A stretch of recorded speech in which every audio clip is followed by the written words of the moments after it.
G'day YouTube, Warbles on a lot here. I thought it might be a good opportunity to make perhaps a bit of a video about Hurricane Sandy.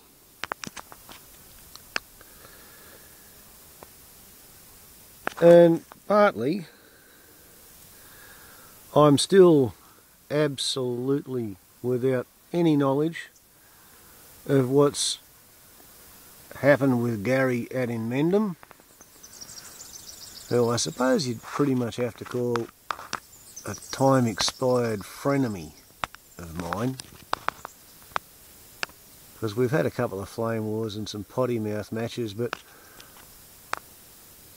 ever since he blocked me I don't follow him anymore.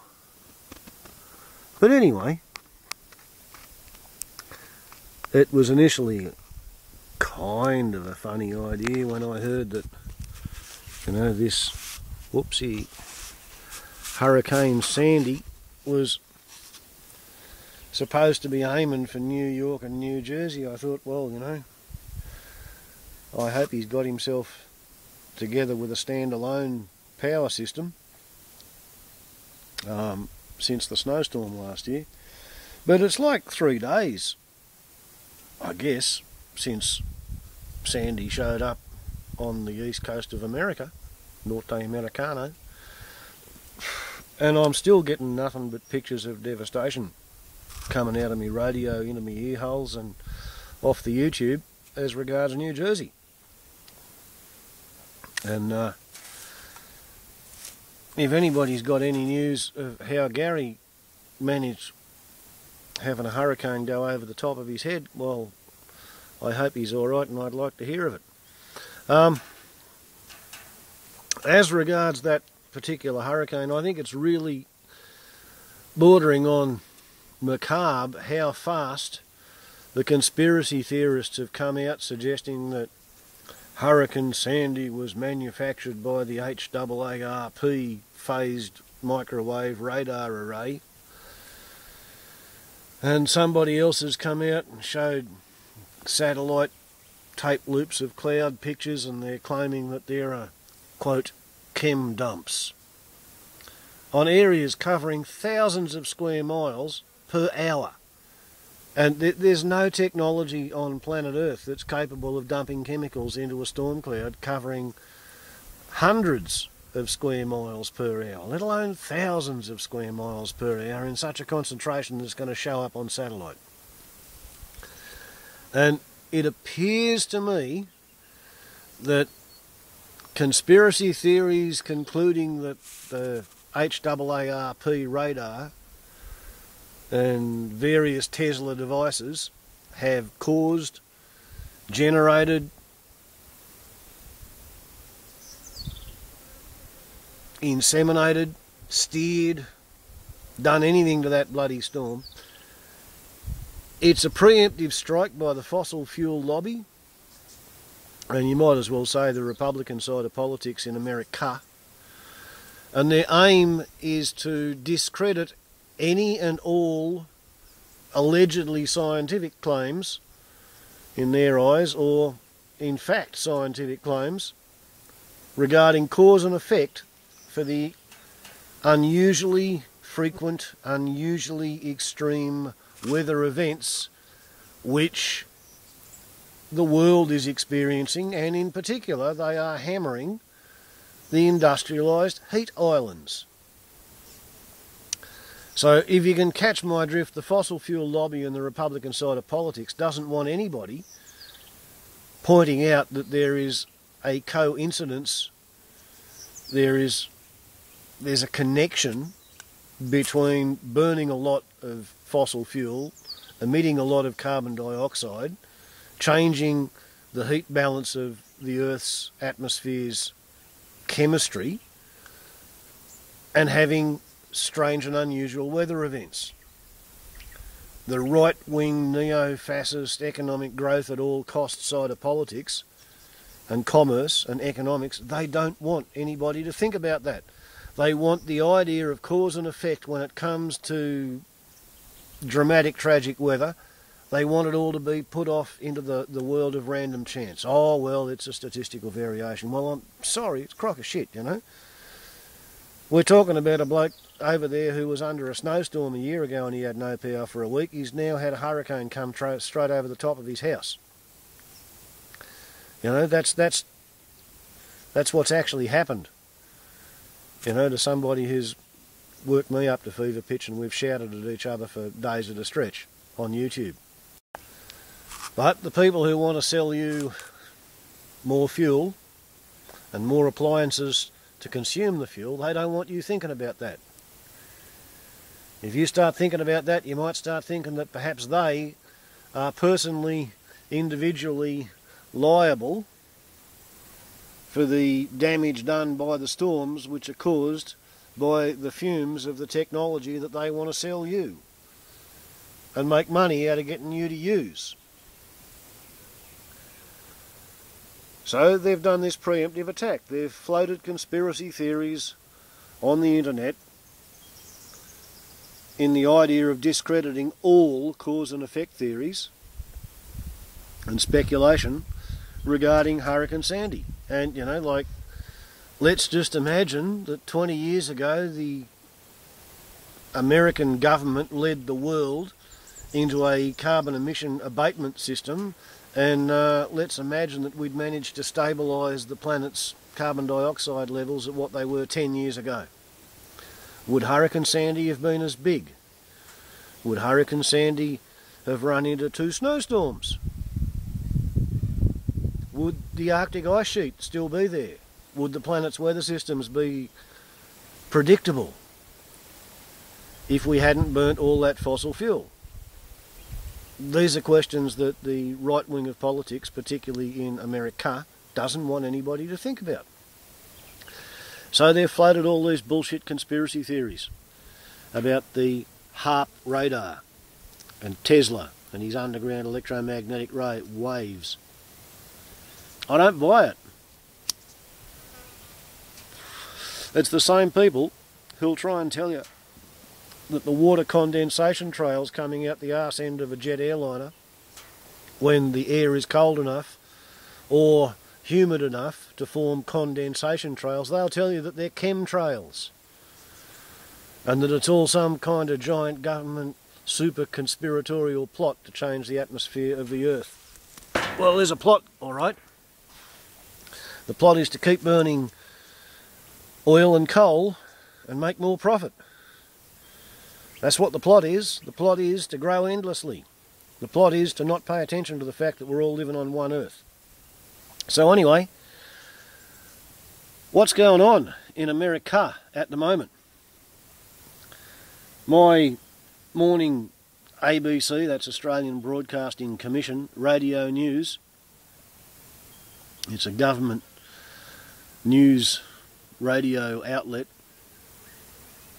It tells me that there are lines, there are people queuing to buy petrol, as we call it, gasoline as they call it in the excited states, 17 city blocks long in New Jersey. And apparently people are starting to show each other their firearms as to say, you know, this is why I'm here in front of you in the queue. Apparently people are getting sick of the idea that because they live 7 floors above ground level, then when they want to flush their toilet they've got to walk down to ground level and fill a bucket at a fire hydrant and walk 7 floors back up the stairs and pour the bucket of water down the toilet. These Americans are starting to realise that a modern city is uninhabitable if it has not got electricity and petroleum-based liquid fuel. There are people who are starting to realise that they're going to need to have a petrol-powered electric generator to provide the electricity to run the pump inside the Bowser to get the fuel out of the underground tanks. So, something that's been occurring to me for a couple of days is, how are the Americans going to hold their election in less than a week when Consolidated Edison, who supplies the power in Maine and New Jersey and New York, they say it's going to take them closer to 10 days to repair the grid? So it's going to take 10 days to put the grid power back into those areas where people are sort of getting crankier and running out of their stored fuel and their stored water and their stored food. Yesterday I heard some lady had eaten her 3 days' food in the pantry and she was down to having nothing to eat but breakfast cereal. So, in less than a week, how are the Americans going to have a national election day? And you can't postpone the election day for part of the country, because the idea is to have it all on the one day so that everybody votes on the same day and they don't change their opinion based on how somebody else has voted somewhere else. How's that going to work? How is that going to work when the Americans use voting machines made by a company called Diebold, which, you know, provided a victory for President George W. Bush, President Shrub, and the Diebold voting machines, they run on grid-fed electricity. How can you have an election in America if you've got no electricity? I don't think they can hold a national election in 5 days. They're either going to have to come up with some quick fix to allow a third of the country to vote, or maybe it won't be a third, 5% of the country to vote in a week's time when we get the machine fixed after we got the power back up, or they're going to have to defer the election. Because if they don't organise to have everybody in the country voting all at the same time, then whoever loses is going to have sour grapes and they're going to grizzle and whinge and whine and moan and groan and complain that they would have won if the power had been on. Whoever loses. But if they declare a state of election because of Hurricane Sandy and social breakdown and decay and people starving to death and bodies going rotten in the houses and all that sort of shit, if they say we can't have an election right at the moment until we clean the mess up, excuse me, well, surely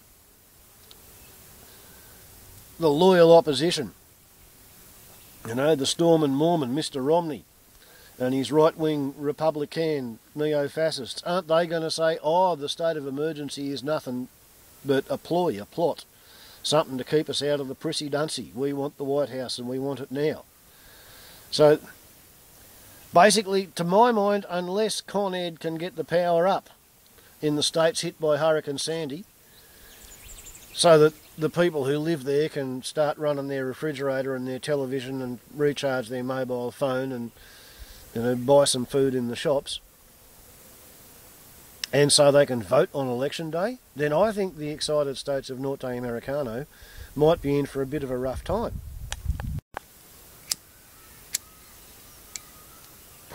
Of course, I could be completely bloody wrong. I mean, let's face it, here I am, I was bloody 5,000-6,000 miles away from the place, watching what happens on YouTube and listening to it on the radio. I may have no friggin' idea, but to me, it looks like they've got a difficult job holding their civilisation together.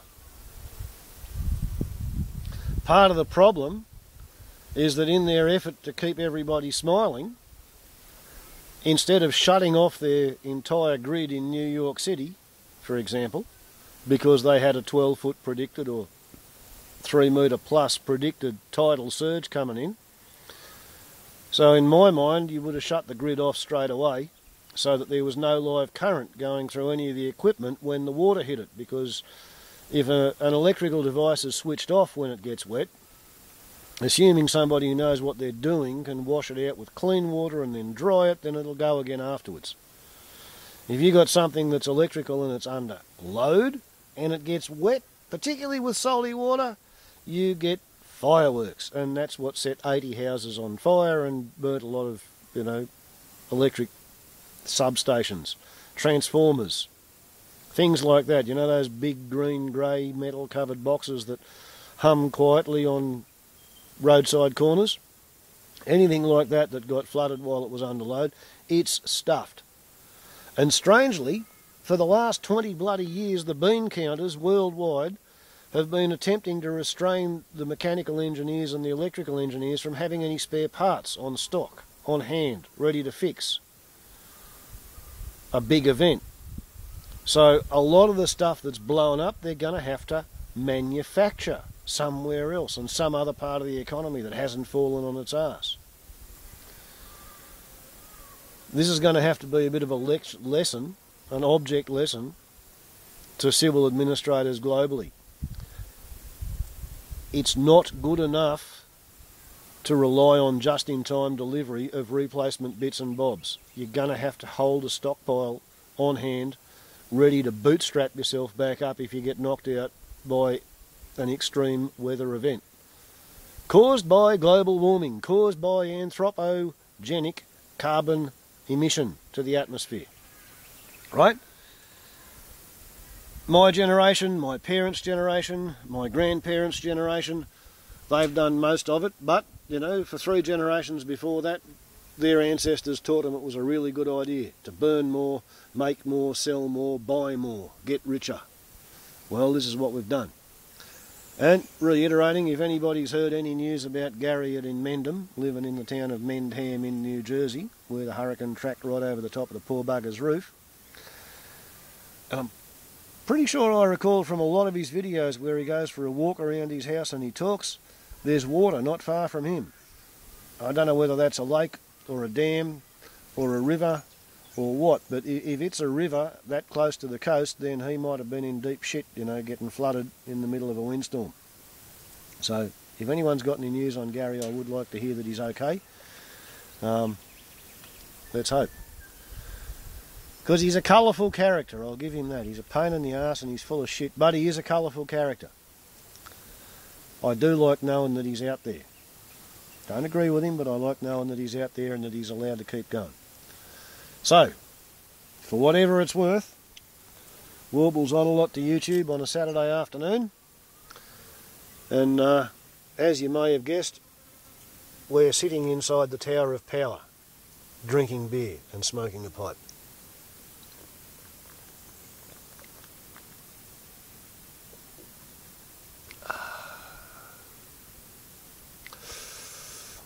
Now I'll go and make a movie about what's happening with the Mark V Sunfoil, which has done good things for me because it's given me a dose-response